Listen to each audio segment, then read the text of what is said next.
Welcome to Casual Shenanigans Conversations. I'm your host for this conversation, James, and we are joined by Dave. That is me. The purpose of these conversations is to get to know all the hosts on a more personal level. You can also find Dave on his personal YouTube channel at EvilViking13. So how are you doing tonight, Dave? Good. I'm curious, James, who's going to do yours? Jeremiah. Okay, sweet. I would have guessed Joel, actually. Well, it was a conversation between me and Jeremiah how to set this up, so Okay, I guess that's why. I guess the danger, too, is with you and Joel, it would just turn out to be like a just turn Fallout into cast. Stupid. Yeah, pretty much. Fallout cast. When you hear the casual conversation we had the other night, you will see what it could actually turn into. I'm both excited and scared for that, so... So my first question is, speaking of Evil Viking 13, tell me how that came about, and we call you the not-so-evil Evil Viking 13. It's my rebrand.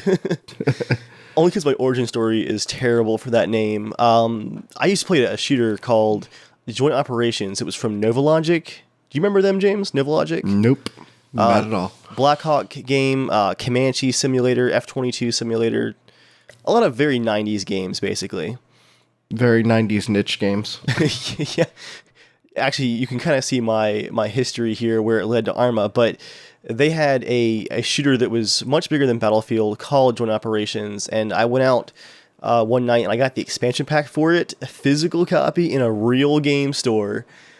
Came home and had to create like a new user account to play the expansion pack for some reason, and I wanted to play right that second. I mean, you know that feeling, James. Like, Oh, yeah. Like, you gotta get your Uplay account set up, and then your in-game account for all your achievements and all that junk. Like, no, I just want to play the game. I was like 14 at the time, so I had no patience for any of this. And I was listening to some late-night talk show host who made a Viking joke as I was like staring at the login screen. Something about like those evil Vikings, and I was like, well, that sounds kind of intimidating. Evil Viking, which was taken. So then, Evil Viking 13. I'm glad he was just talking about Vikings. That could have gotten a lot worse. I feel like later we need to have an episode all like geared towards how to make your first gamer tag. Actually, that's a great idea because, I mean, so many of us have some pretty old and not great ones. I remember the first name I ever made in a game. I mean, this is before it was online, so it didn't really matter. Right. But again, it was that I want to get into the game. I don't care. It was just A. There you go. And so that actually became like, not online, but like when I'd play other like RPGs and stuff, that would be always the name of my character, just for the heck of it. James, you stole my win score name from Cruisin' World. So tell me, how did you get into gaming? Oh, man. My parents were not big fans of gaming back in the day, but I had the advantage as a kid that they loved yard sales and all things like bargain. And in the 90s... That makes sense, Dave. What? For you, that makes sense. Oh, yeah. Yeah. I see it. It. You have no idea. Like, I learned at the feet of the experts. At one point... back in the 90s, everyone was tending to flip their consoles when the next new thing came out. And as someone who, like, I never bought a new console when I was a kid, I wasn't really, up to date on them. So seeing like an SNES at a yard sale with a bunch of games for $10, I was like, this is amazing.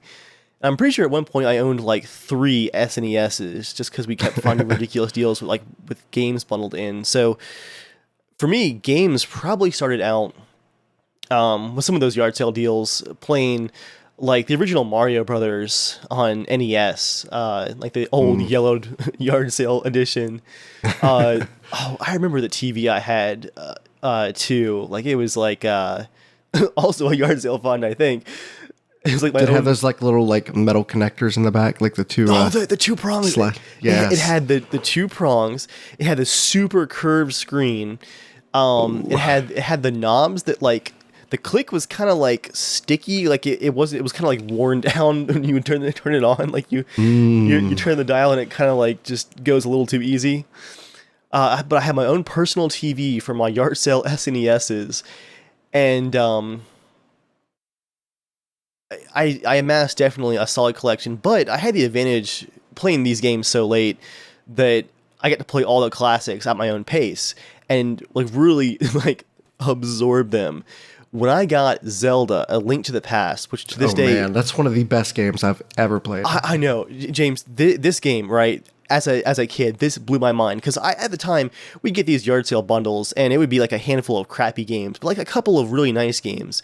And because I always bought my games used and at yard sales and stuff, when I found a game that I liked, I would play it forever. So I must have found every possible secret in Link to the Past. It's still the only Zelda game I've played all the way through. But that was definitely the advantage. There's a Reddit subreddit called Patient Gamers, and it just reminds me so much of like how I had to play as a kid. It's not like I was waiting for a deal. It's like, well, these are the games I have, better get every last bit of gameplay out of them. And you can definitely tell, like I still I feel like as an adult you've kind of taken that one that has maintained. Did you own any systems after that? And when did you get your first PC? Oh man, I think the only console that I actually bought myself was, I remember one Christmas I asked besides the PS4. Yeah, besides the PS4 in 2015, was in 2002 I bought a GameCube with Christmas money, which I was super excited for. I played what was the Star Wars game? Was it Rogue Squadron on Rogue GameCube? Squadron. Mm-hmm. Oh man. We also had Bounty Hunter, which is really good. I don't know if you ever played that. I never got that one. I'm a failure as a child. But yeah, for the GameCube was like my my last big, I guess only console purchase, because I discovered PC. And like from the first moment, I remember my dad got a Windows 3.1 PC for his land surveying work. And his land surveying software only ran on DOS, so he had the computer shop downgrade it to DOS.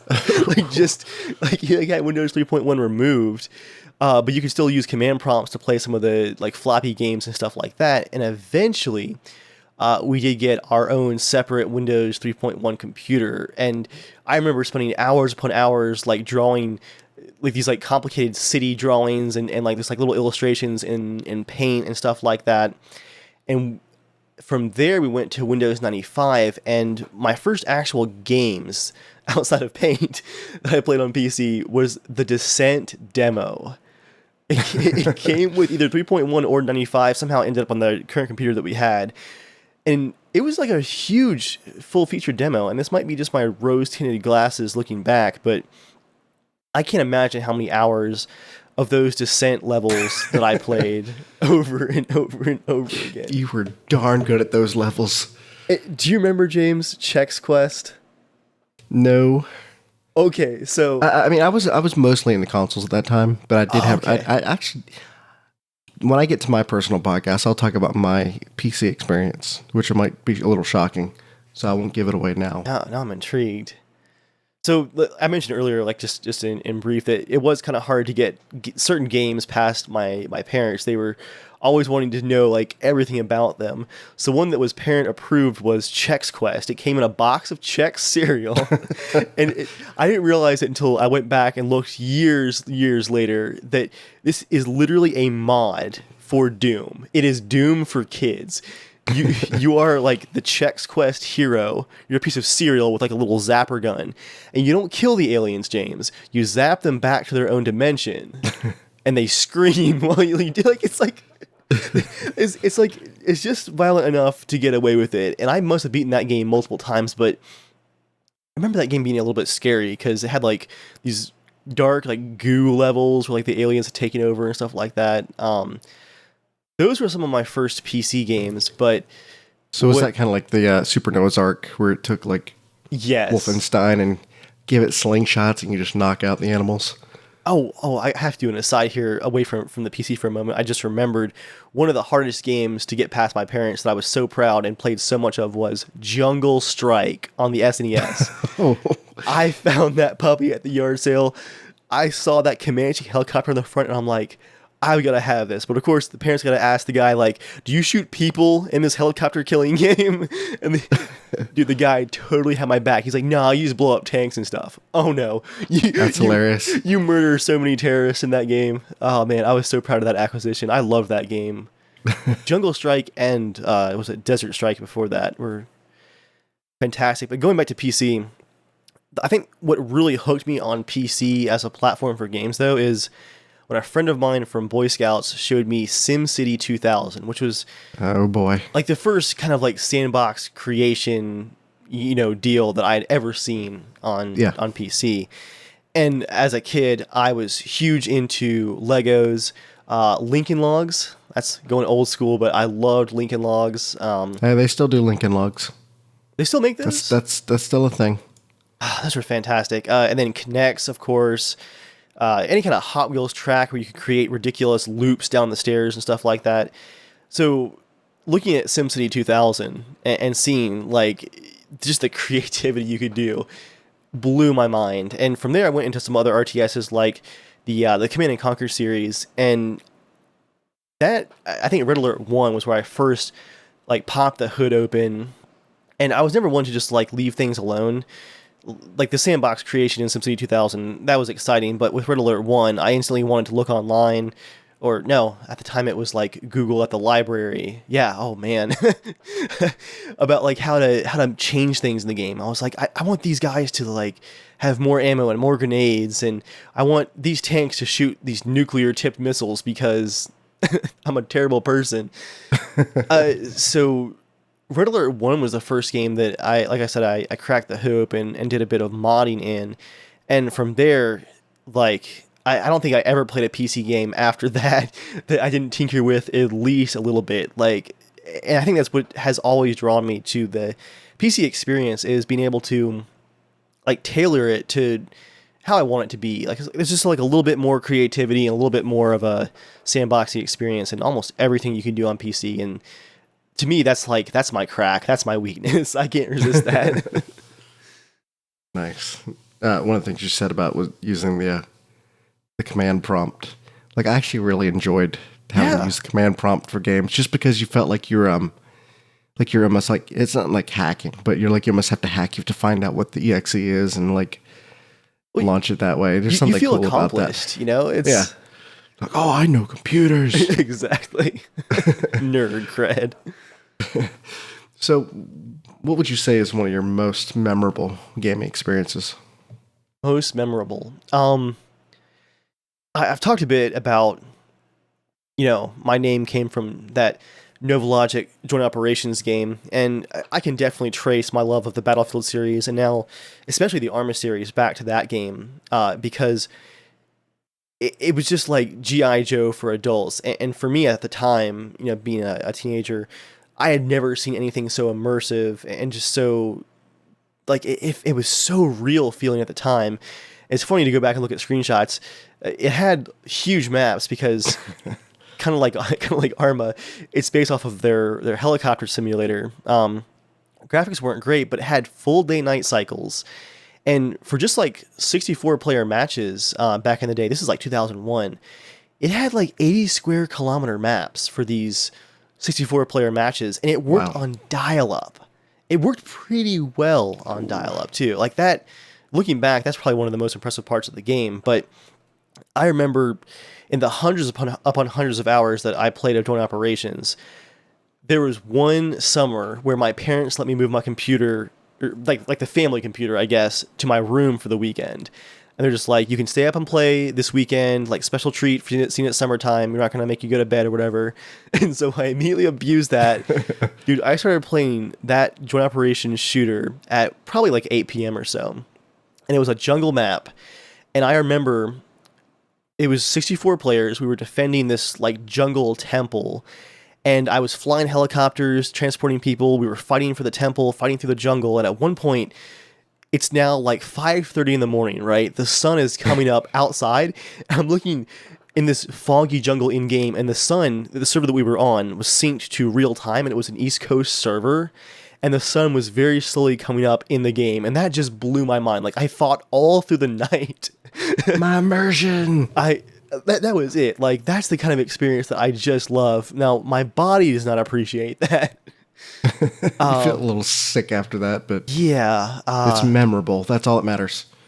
And then for a console experience, I'd say one of the all-time strengths of consoles is the portability. I had so many LAN parties with Halo in high school. It was Oh, it was so much fun. That was just like, I don't even have to describe it. If you just say Halo LAN party, everybody knows what you're talking about. I feel like that's probably like one of the definitive gaming experiences of all time. Yeah, I agree. Anything LAN. I mean, even if you haven't played consoles, yeah.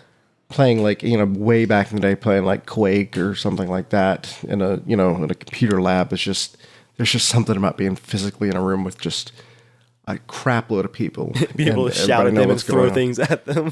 Yep. Stop looking at my screen.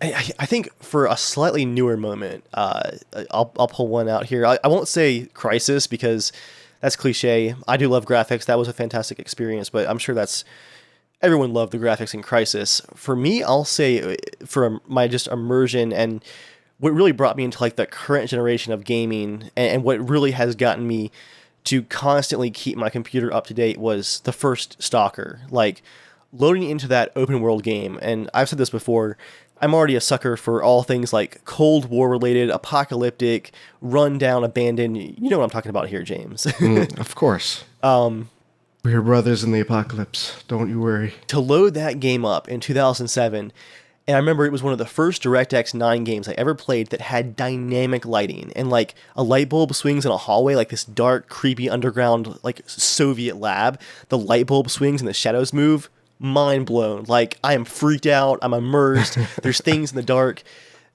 Stalker, for me, has led to so many other games that I've loved, like DayZ and all, Fallout, that just remind me so much of that original experience. Just that open world, realistic graphics, and I mean, I think my trigger word, James, is just going to be immersion for this cast. Like, that is... I love anything that can let me believe in the world. That's probably why I put so much into doing stuff on PCs, because to help with the immersion, like I want the best possible experience that I can throw money at. I mean, I guess that kind of leads into my next question for you. Okay. Talking about gaming quirks. Okay. And I know one of your gaming quirks is if you have a game that doesn't already give you a backstory, you go full out and make a backstory for your character, and you pretty much stay true to that character until it dies. Am I correct? Yeah, I do it for a lot of games. Like, I won't be like some people who set rules for themselves. Like, my goal is still to have fun, but for me, a lot of the fun comes from at least having a storyline or a backstory that I loosely can follow, especially for games like, say, the Elder Scrolls series, where your character has no set story, and a lot of the strength of the game is the freedom. I love that, but I don't want to just like skip from event to event. I'm like, I have the freedom to create my own story. Let's do that first. And then, kind of just set up like a little scenario to follow for the rest of the game. That's definitely one of my little quirks right there. I think another one of your quirks is you love to start gaming so late. Like you eat your 11 o'clock dinner and you're like ready to game. Yeah. That's, for me, that's definitely a night owl thing. Like, I haven't always had that schedule, but whenever I've had the option to do that, I always prefer it. Like, working on freelance work and stuff, I'm always my most creative. Like, between 12 and 1 a.m. is like my sweet spot for getting work done. I love that time period. Like, I can turn some music on and just get super creative. Yeah, I know exactly what you mean. Like, if I work from home for a day, and like mid-afternoon is when I start to get like the up ramp, and by around that time, that's like I'm at my peak. Now it's kind of the opposite with homework, because with homework I'm like falling asleep doing it. Yeah, I guess it's a different part of the brain there. It's not creative at all. Yeah, it's just yeah. So both you and Jeremiah are really big into PC building. And we have a tech show now. How did you get involved in, like, I mean, you kind of touched on this a little bit with wanting to, look under the hood and get your game set how you want. But how did you really get into being interested in helping other people, understand what parts to buy and stuff?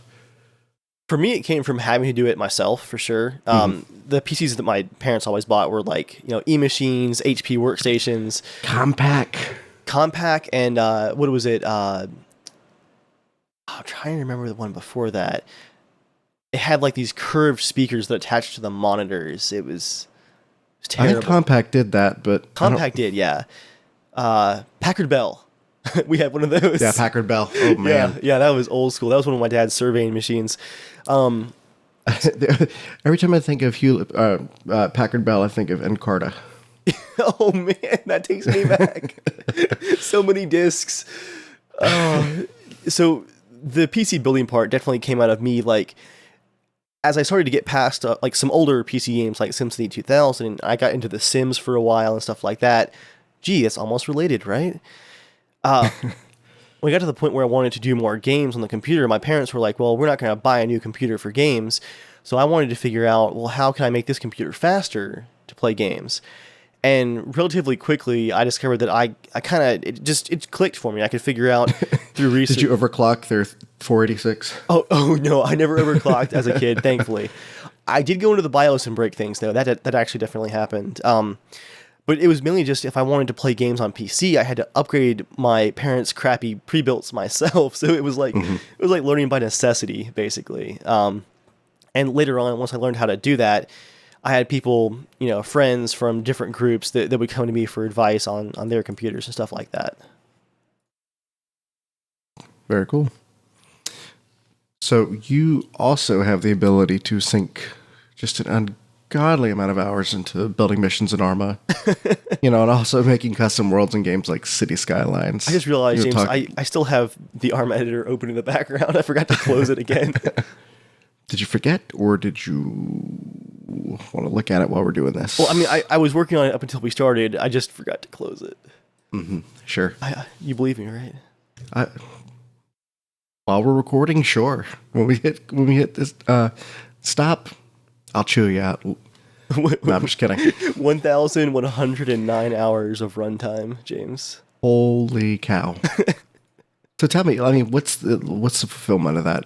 Like, when you build a custom ARMA mission, you're not just building your own experience. You're building experience for, a bunch of people. Yeah. And I think it's always been one of my draws is to, for these games like ARMA, the ability to create your own stories inside of them. And then with ARMA, you don't just create your own stories that you play through, you create them for friends. I mean, this is something that I do want to do professionally at some point in the future. I'm a 3D artist full-time right now, but this is maybe not scenario editing, but like environment art, that kind of thing. I love anything that lets me tell a story. And in the case of ARMA, like I said, having your friends play them with you, it's so much fun. I mean, I remember in the Bin Laden mission that I made back in January, where I had Jeremiah helping me test all my triggers and stuff, and I knew that I had a special trigger set up where when Chris, the pilot of the second helicopter, got over the landing zone... That was wrong. I knew the engine was going to go out, the alarm was going to go off, it was going to crash. And not only did I have Jeremiah help me test to make sure that the chopper would actually crash, when we practiced the mission, and you'll remember this, James, I took that trigger out. So in practice, Chris was like hovering, doing the fast roping, everything was working great. I remember. Because I remember when we were playing, what the heck's going on? I love creating scenarios, especially if I can implement them in a sandboxy way. Because especially in ARMA, I've discovered that you can't set up a scenario where like everything goes as planned, because that's not the game that you're playing, and I wouldn't want that. So I try to fill my missions with as many interesting little quirks as I can to hope that we actually trigger some of them. Now, one of my favorite gaming experiences was actually in ARMA, but it wasn't like your typical ARMA experience, and you know exactly what I'm talking about. Please tell me the thought behind this. This was back when I was doing a lot of our initial mod pack compiling. I was looking at all the ridiculous mods that the ARMA community makes. I mean, the community is huge. They've been doing it for so long. And a group that was competing in the ARMA mod competition that had like a $500,000 Euro prize, they made raptors, like literally dinosaurs. And I instantly knew that I was going to get you guys so good. So I built a mission. We had the Chernobyl exclusion zone as a map, custom map in our mod pack. Which was scary enough looking. Oh yeah, I did. It was like, super early morning. I slowed time down too so that it would stay. No, it's super hazy. Yeah, it would stay foggy and like the sun wouldn't rise, so it was like stuck just to torture you guys. I was like, oh, you guys are gonna be fighting, Ukrainian rebels. You're just Ukrainian soldiers. A patrol's gone missing. Where did they go? Better go into the fog alone to look for them. Well, it was funny because like we kept hearing gunshots and like, Oh, are they shooting at us? Are they shooting at, another group? I mean, is there another team? honestly, James, I put so much effort into that. Like I probably spent 25 hours in 1 week building that mission and testing it and testing it and testing it. And I was sweating bullets because when I gave you guys the download of the Raptors, I set it up as like, oh, this is an AI tweak for the mission. And I was so worried because Jeremiah like actually plays some Arma, and if he had gone into like the arsenal where it lists all the guns, at the top it had like Raptor Claw Attack 1, Raptor Claw Attack 2, and he would have been like, wait, where did this come from? But thankfully he was busy that week, didn't play around in the editor or anything to see what I had added.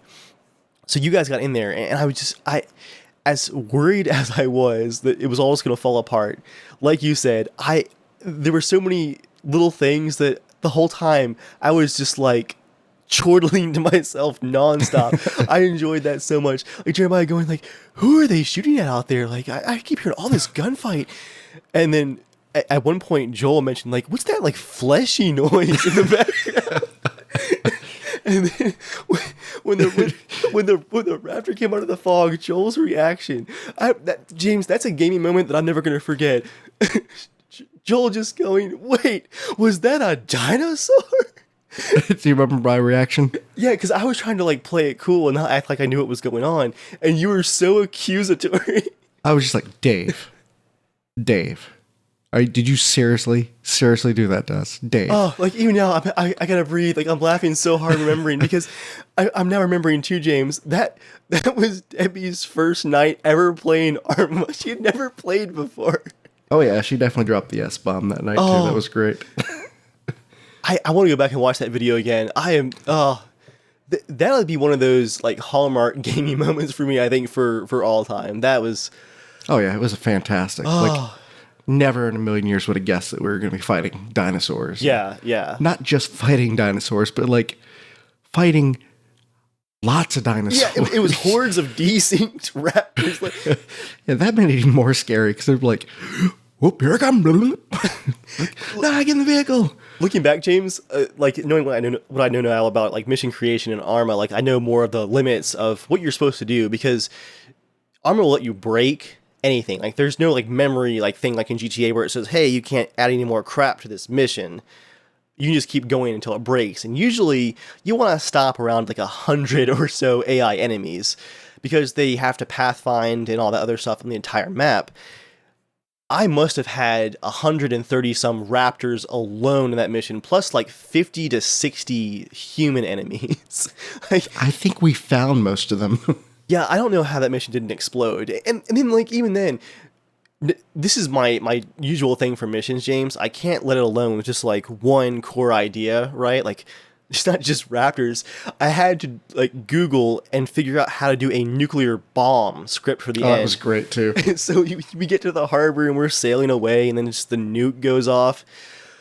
Ah, never forget.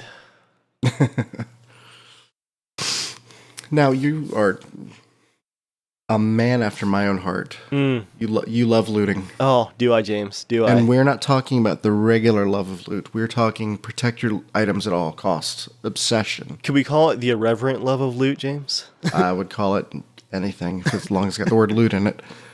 What do you think draws you to that loot lust? Oh, man.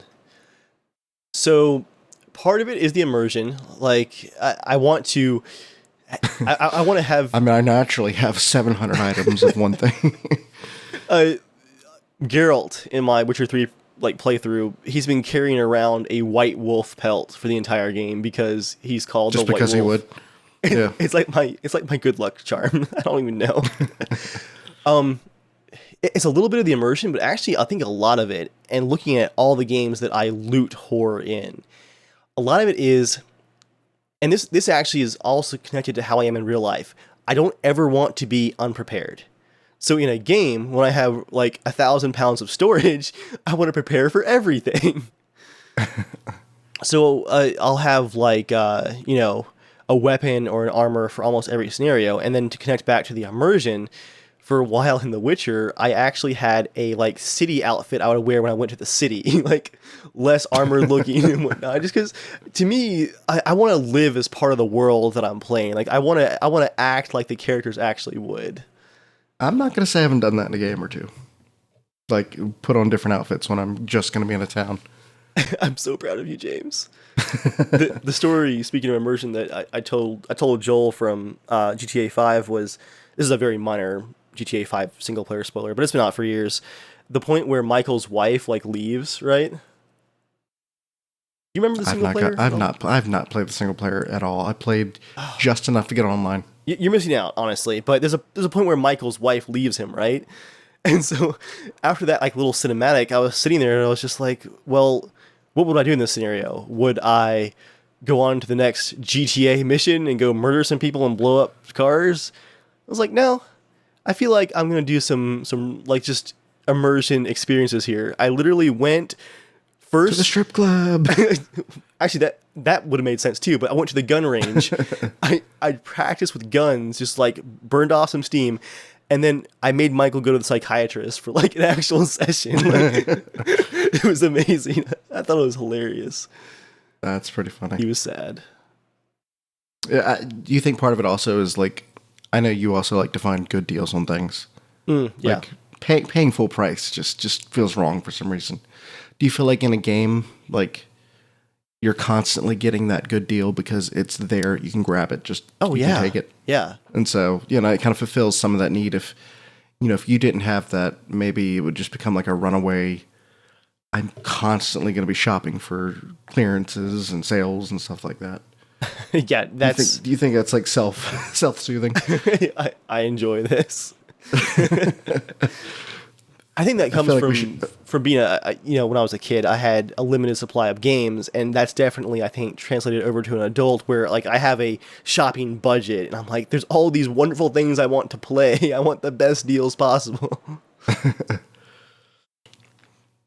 So you are the group gun enthusiast. I mean, Jeremiah also is really into guns, and Joel is insanely good at shooting guns for some reason. He is the chosen one. Without being into guns, but you're the gun enthusiast. Yes. Tell me how that started. And what's your favorite gun to shoot? It ironically started because my younger brother was looking at getting a gun, and my some of my family members, like extended family, were like really vocally against that, and so honestly, I started doing some research, as I do for everything. Like I tend to over research any purchase, any big decision. Same here. You know what I'm talking about. We're kindred spirits, Dave. I get you. I know. So I started digging into my local laws, national laws, the history of firearm rights and gun control in America, and basically I just got edumacated. And what I discovered is that I had rights that I didn't realize that I had, and I hadn't been exercising them. And to me, I've always been, I don't know, I don't want to say like this might tie more back into like the always prepared, like a little bit of an independent street kind of thing. Mm-hmm. I just immediately, like, it became a big deal to me. Just within like a few months, I just decided I want to own firearms. I want to practice with them.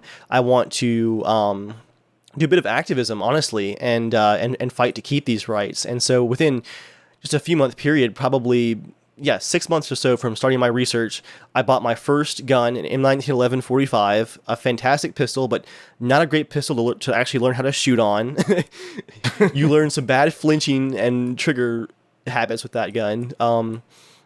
It actually happened very quickly for me, but it's been 5 years now, and I don't see that changing anytime in the future.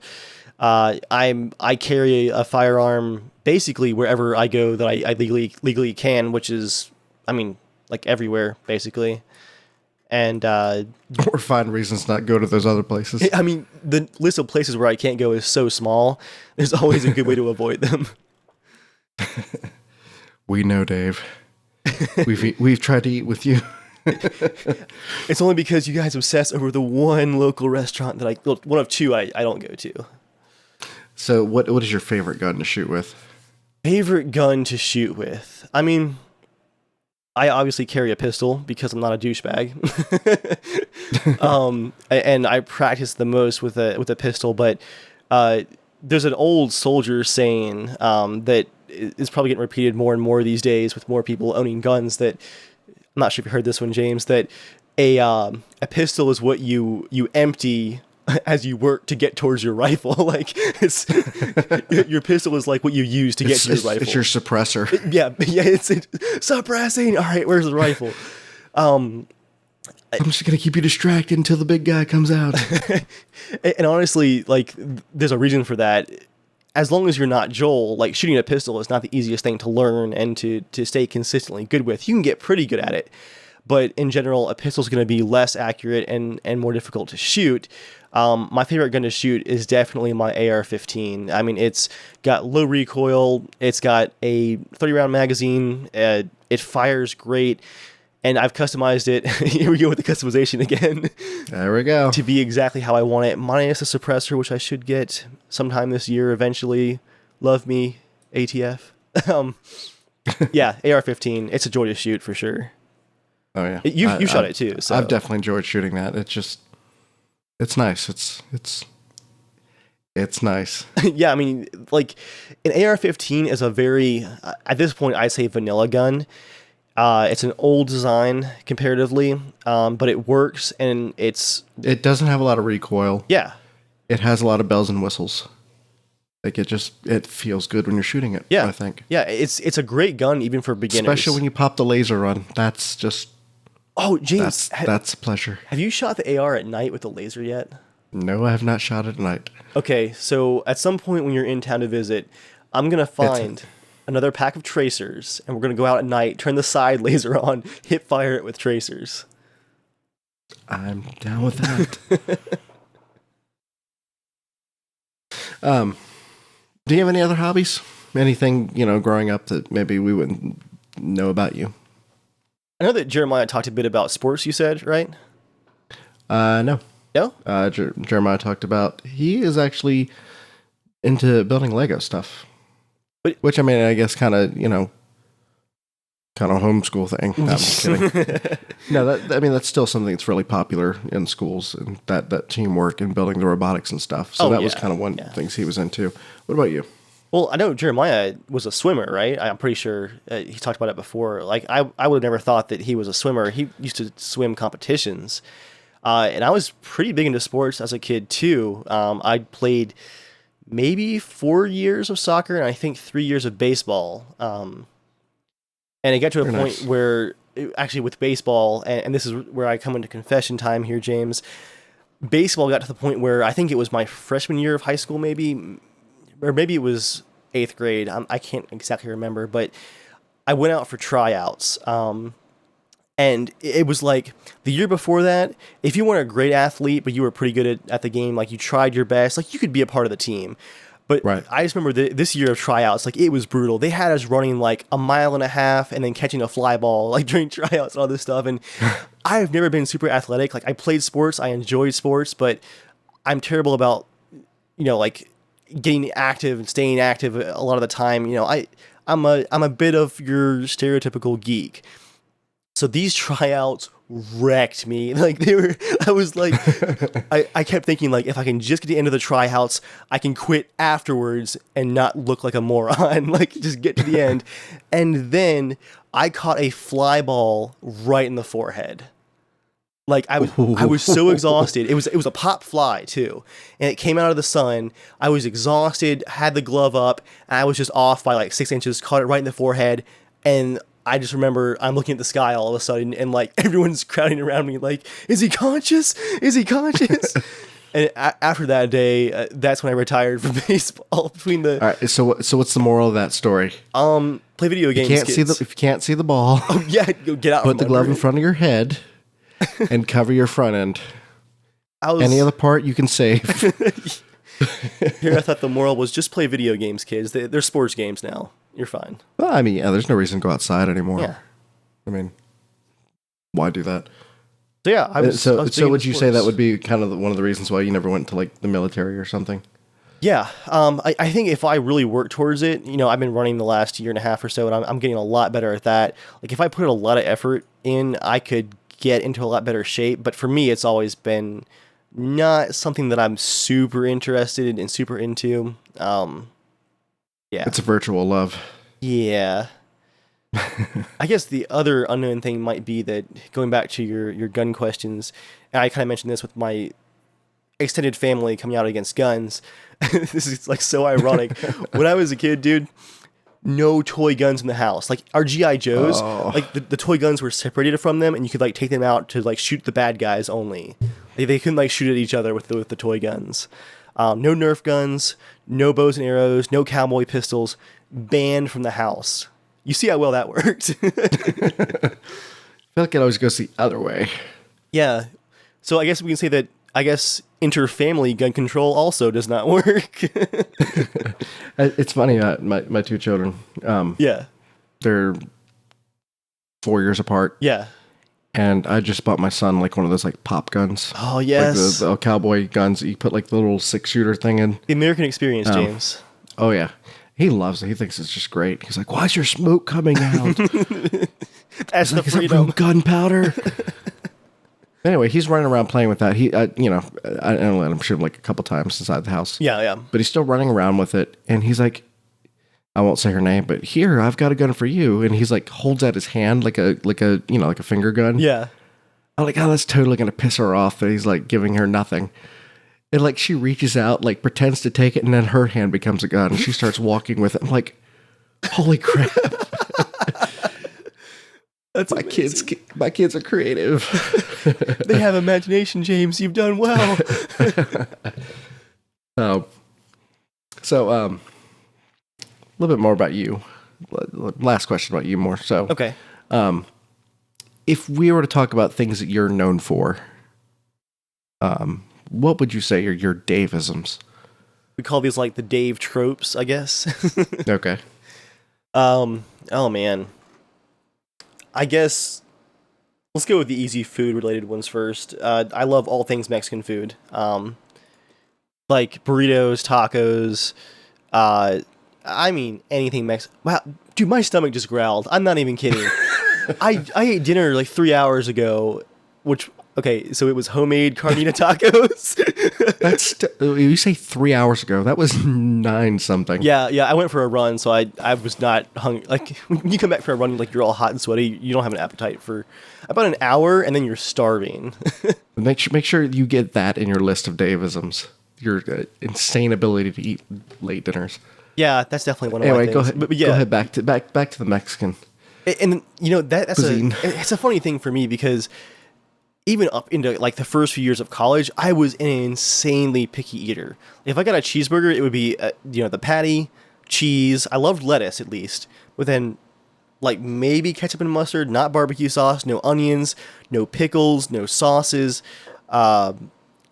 Super picky. But next to my university, where I went to school, there was a Mexican place where you could get lunches for $5, and I had a very tight budget. I paid most of my entire way through college, right? So to me, even though I was a super picky eater and did not like Mexican food outside of Taco Bell, which does not even count. Gosh, I know the you now would totally kick the old you's butt. Oh yeah. For the blasphemy. I did not like Mexican food, but I liked $5 lunches. So basically, over the course of getting my degree, I learned to love Mexican, and then I like really learned to love Mexican. And it's like I now love onions. There's tons of fresh vegetables. Like I like kale and all kinds of stuff. I've definitely stopped being such a picky eater. But it's just weird because it happened relatively quickly, and I used to be just so picky, but now it's all things Mexican. I love it. So if there was like a $5 soup place right next to the college, you might be a different person right now. I'd be a totally different person. What if it was like Thai food? I'd be one of them. Ooh, that's rough. I love Thai food too, actually. Thai food's decent, but it's a little rougher. It's hard to be rougher than Mexican, but Yeah, it manages though. All right, so bring it back to the podcast. tell me how you got involved with the podcast. And we've kind of talked about the story about how the podcast started. Yeah. But you can tie it also more into like how you got just involved in general in YouTube. Yeah, I'll tie all this together. Both me just playing games with all you guys, the podcast, and YouTube. It really was Battlefield 3 was the catalyst for almost all this, just for getting it organized at least. Not everybody played Battlefield 3, but I remember me and a few coworkers were playing Bad Company 2 and really enjoying that. And then Battlefield 3 was announced, and I was like, hey, the three of us here at work are enjoying Battlefield Bad Company 2. Battlefield 3 is like going to be bigger, more room for more friends. Let's try to just expand the group, get more people to play constantly, so we can play more often. And I had met Jeremiah in college, along with Chris and some of the other guys, just right there in college, and we hadn't really kept up. I wouldn't even call us like we hadn't even really been friends in college. Just kind of like we had the same degree, we were in some classes together, that sort of thing. It's the same thing in college. I mean, yeah. It's friendships, associations. I mean, there's a fine line. So I think I still had him on Facebook. And so I just sent him a PM like, hey, we're looking to just get a group to play Battlefield 3. Are you interested? And he's like, yeah, that sounds awesome. And within a few months, we had an email list going. We Are the Rival, which is not the most fantastic name, but it had the war subtitle. So that worked out well. But that's how the group started, was just us playing Battlefield together. Makes me sad that Battlefield is really no longer a thing. From there, we played stuff like DayZ, like tons and tons of hours of DayZ. And the podcast got started as a way for us to prep for the soon launch of DayZ Standalone, which we were off on by like a year. The podcast launched a year early for the actual launch of Standalone. It all worked out though. Yeah. And for YouTube, honestly, it was Battlefield as well. I had uploaded, I think my original YouTube videos, the oldest ones on my channel, are from World in Conflict. I made some maps for that game that got included in the official multiplayer custom maps. You can actually download them as part of the official patches. So my YouTube channel originally was just a dumping ground for side projects, basically. But then, once again, going back to Battlefield 3, as that was approaching launch, I got into one of the early betas, and you actually were allowed to post footage. And I uploaded a bunch of stuff. They got minor amounts of hits. I started uploading some. Wait, this is Battlefield? This is Battlefield, yeah. Wow. Yeah. and outside of the beta and stuff like that, I also started doing montages of, just like me and Edgar and John playing Bad Company 2. It was really just for us, but, I spent some time putting them together. I was like, I might as well upload them public facing. And they got, very small amounts of traffic, but I really, really enjoyed making them. And it just snowballed from there, is really the fastest way to describe it. It just got out of control. Well, you've enjoyed, success. Yeah. And, I mean, getting a lot of subscribers, and then ultimately, being able to do the podcast, and, that's been amazing, especially some of the people we've met and been able to hang out with. Yeah, I think out of all this, the neatest part of every bit of it is just the main core groups that we've created, just friends to enjoy our hobbies with, but also, the listeners we've gotten to meet, and just how our circle of friends that started out with Battlefield 3 has expanded. We play, console games together, PC games, ARMA, Rocket League. The stuff we play, is all over the place, and there's always someone now who you can play a game with. Like, how cool is that? A new game comes out, and it's like someone in the group's going to enjoy that and appreciate that with you. That's just awesome. That's very awesome. So what do you think you bring specifically, to the dynamic of the podcast? To the podcast? Well, other than just the wealth of random knowledge. Yeah. About all things DayZ and Battlefield, and I'd say I'm definitely one of the more informational based contributors. I tend to ramble about specific bits of details and stuff that I try to make relatable, don't always succeed, but yeah, that's probably my thing. Is that I mean, it's still impressive that you're just like rattling it off. Yeah, I mean, it's just like old grandpa that just happens to know some old war stories. We're like, we don't care, but he's really good at telling them, so we'll let him. I'm basically the Grandpa Simpson of the podcast. The stories have an eventual ending, if not like an eventual point. So they have that going for them. Last thing, you actually kind of already answered this, but Yeah. I'll go ahead and ask it anyways. What is your favorite thing about doing the podcast? I think it's the same thing, James, that is my deal with YouTube. It's something that we would be doing anyway, hanging out and talking about games, just with a bigger audience and a little bit more like polish and focus. If we stopped doing the podcast this week, we'd still be on Skype every week talking about the latest news and whatnot.